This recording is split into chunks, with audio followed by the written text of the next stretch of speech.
Well, Palma has dished up some proper weather for us to test the Swift Trawler 30, which is absolutely ideal because this is the sort of weather that you want to try this boat in. It's a boat that promises to keep on plugging on even if the wind does pick up and you get caught out. Okay, you may not head out into it on purpose, but there's a chance that weather like this could arise, and you want to know that a boat like this can handle it. So let's see how she gets on. Right, as we head out to the rougher stuff then, we can talk quickly about the helm station on the Swift Trawler 30.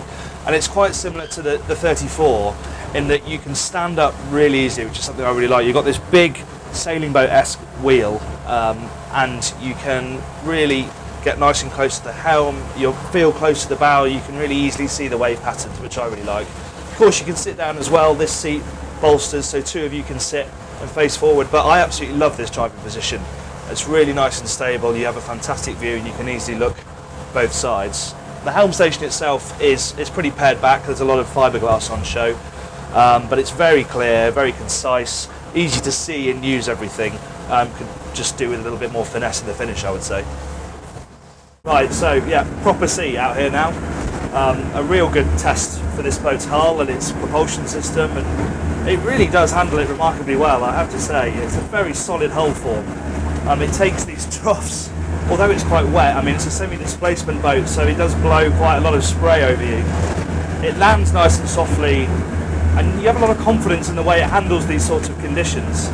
Now, this boat is available with either a single D4 300 from Volvo or a D6 370. This one has the larger 370, and in conditions like this, I'm very glad of that, because every ounce of power is valuable. You need that today. Get yourself out the troughs. When you're going with the sea, it's really great to be able to get yourself back up the waves with that little burst of power. I think the D4 300 would be struggling in these conditions. And in calm water with this engine, you're likely to get 22 knots flat out.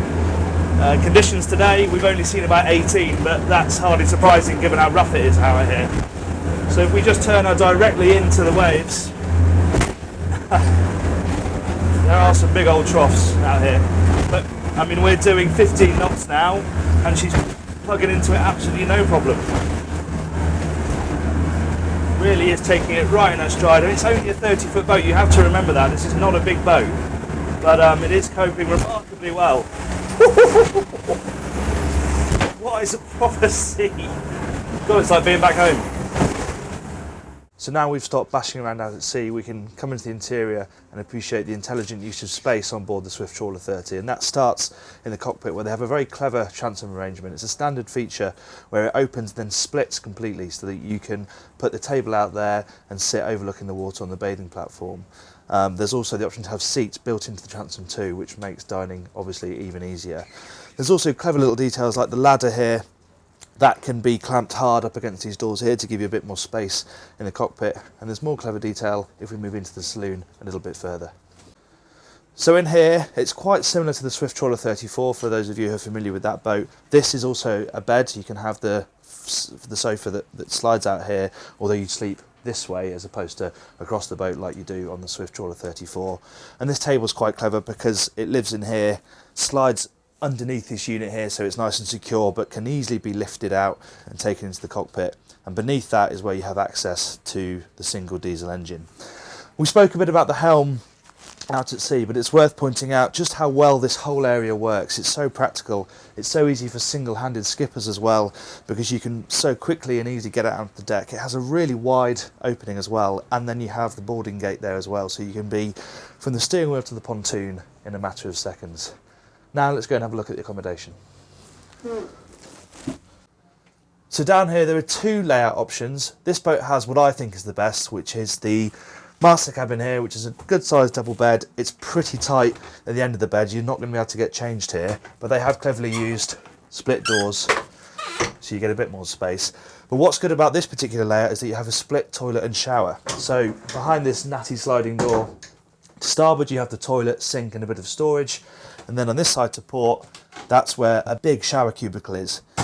Now what you can do is have a cabin in there, and that would be a very tight bunk cabin. So I'd say unless you think you're going to have kids sleeping on board very regularly, if you're going to be a couple cruising on board, I'd much rather go for this option. You've always got the bed up in the saloon to use if you need to.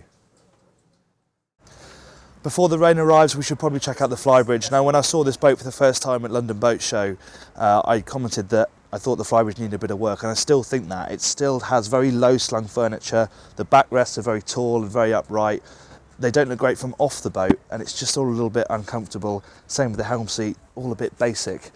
But what they have done is they've given you a very easy to use and simple helm station, and that also folds down, so this boat has an incredibly low air draft, which is something that they were looking for with this boat, and you can't argue that they have at least kept a low profile.